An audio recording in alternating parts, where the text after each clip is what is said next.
Hey everyone! Welcome to the sequel to our lesson about styling and shooting fashion content. Right now I'm going to show you what to look out for when you're retouching and introduce you to 5 different tools and techniques that are going to be essential for creating a clean, bold commercial look. The first tool I want to talk about is the healing brush. It's that band-aid icon over on your toolbar or keyboard shortcut J. I'm going to start by creating a new empty layer using the keyboard shortcut Shift-Command-N, and this is where I'll place the adjustments that I'm making with the healing brush. I always retouch on empty layers because it keeps my file size small, and it makes it easier if I realize that I need to go back and make any adjustments to my retouching layers later. And in the panel at the top, just make sure that your sample option is set to current and below. Holding down the option key, I make the selection of the area of skin that I want to sample from, and it's time to start combing through.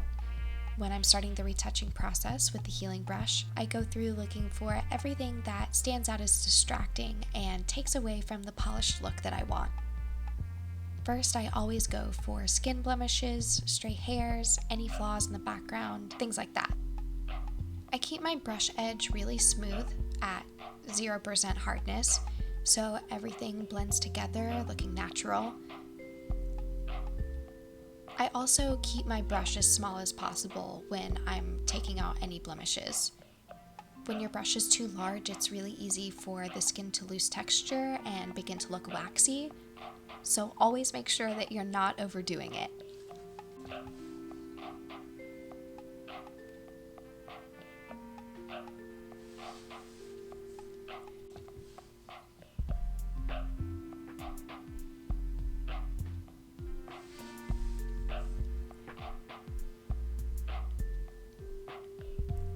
Next, I create another new empty layer and begin building on top of the work that I did with the healing brush with the stamp tool.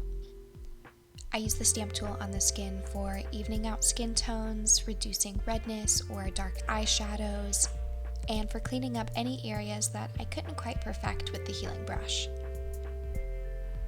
Like with the healing brush, you hold down Option and click to select the area to sample from. Also, like the healing brush, it's important to keep the edges of the stamp tool smooth for a subtle retouching look. If you notice the work, then you're doing it wrong. You'll always want to keep the opacity and flow very low. I stick between 20 to 40%. This allows you to gradually build the look, carefully painting the color and texture in where you want it. Also, use the stamp tool with a harder edge at full opacity to tidy up the hair retouching. Sometimes the healing brush can leave behind some parts that look a little smudgy, and the stamp tool can get way more precise. So I'll use the stamp tool for retouching anything like this, or on my backdrop, or any other distracting elements that I might see in my environment. After finishing the stamp tool work, it always helps me to go in, turn the layer on and off, make sure it doesn't look strange, and I'll usually reduce the opacity of the whole layer to make sure that everything looks natural and not plastic.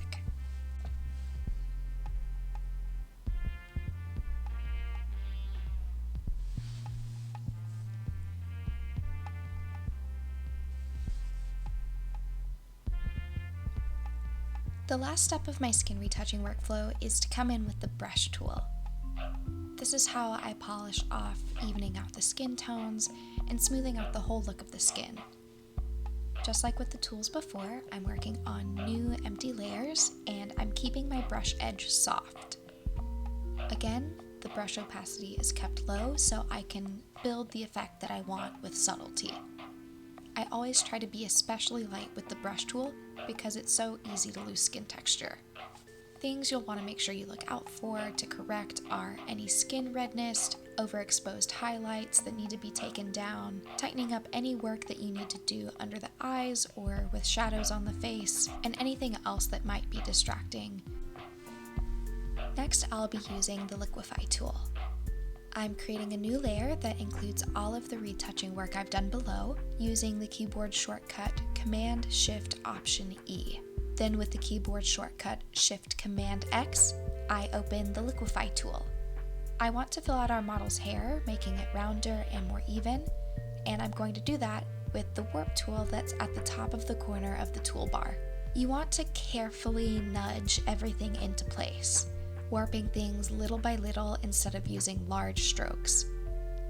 In addition to adjusting the hair or facial features,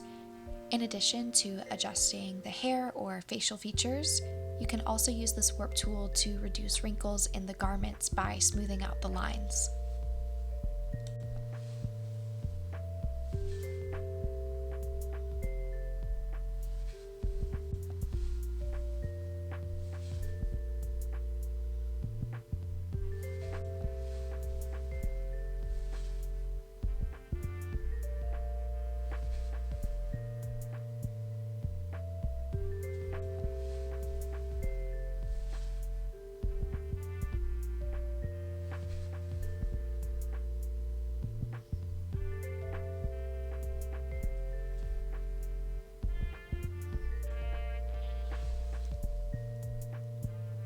And lastly, I will be showing you how to dodge and burn. For anyone that's used makeup to contour your face before, think of it kind of like that.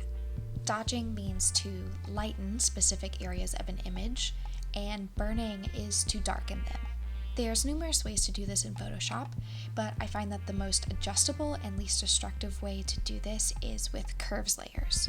So I'm going to start first with dodging, the brightening process. Go to Layer, New Adjustment Layer, select Curves, and remember that with layer masks, white reveals and black hides. Because I want this lightening effect to only be painted into certain areas that I choose, I go ahead and I invert the layer to black. Then change the blending mode of the layer to Screen.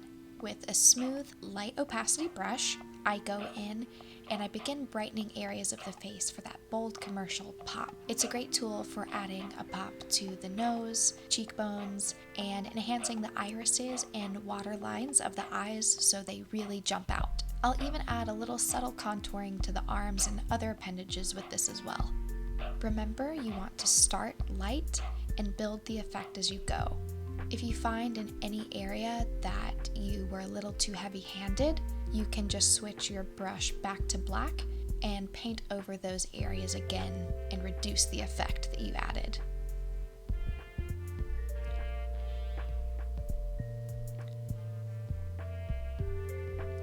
Next, I'm going to repeat this same exact process, but with burning or darkening. I create another curves layer with a black mask, this time changing the blending mode to multiply in order to paint in a darkening effect. This is where it really becomes like contouring. I lightly enhance the shadows that shape the model's face, the nose, cheekbones, jawline. I also darken the pupils and lashes, making them bolder. And I'll also use this burning tool to take down the exposure on anything that's distracting. Like for this image, I took down the highlight around the hairline.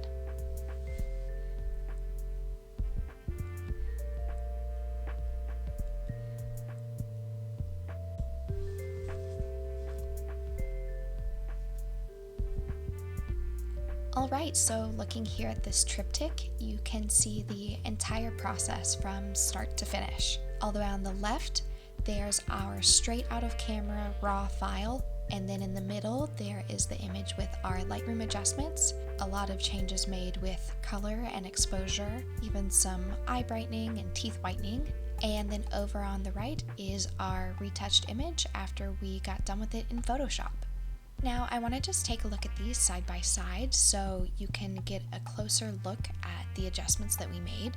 On the left, obviously, that file is super flat, which is great. That's what you want in a raw file, so you can make all of the adjustments that you want. But of course, that needs a lot of enhancement.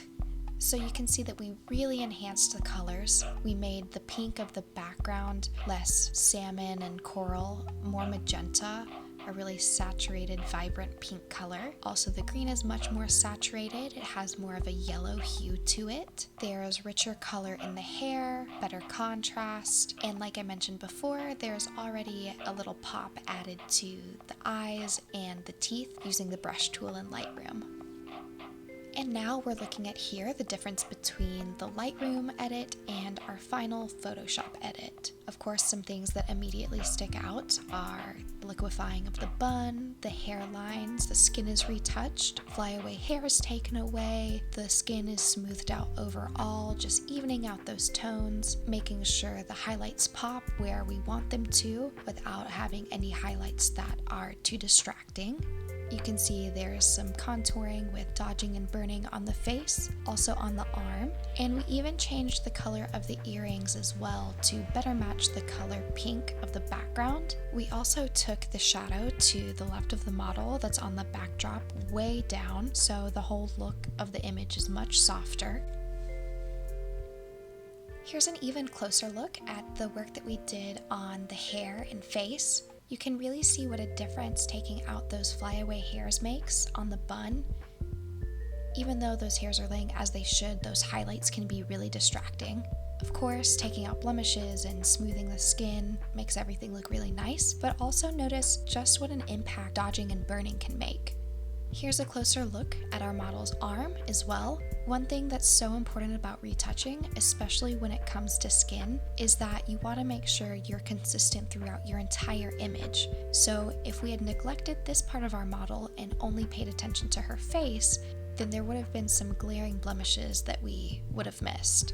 A great rule in general for retouching is that if whatever you see would be gone after 30 days, go ahead and take it out. So not just blemishes on the face, but bug bites, scratches, and even make sure to look to bring down the highlights as well.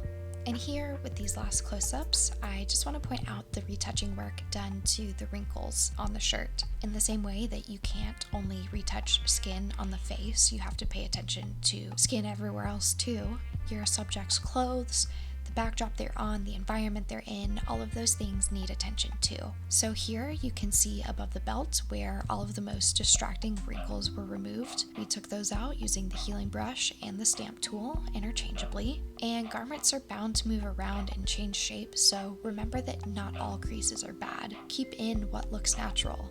When polishing your images, remember to take out everything that could distract from the magic that you created. And remember, don't overdo it.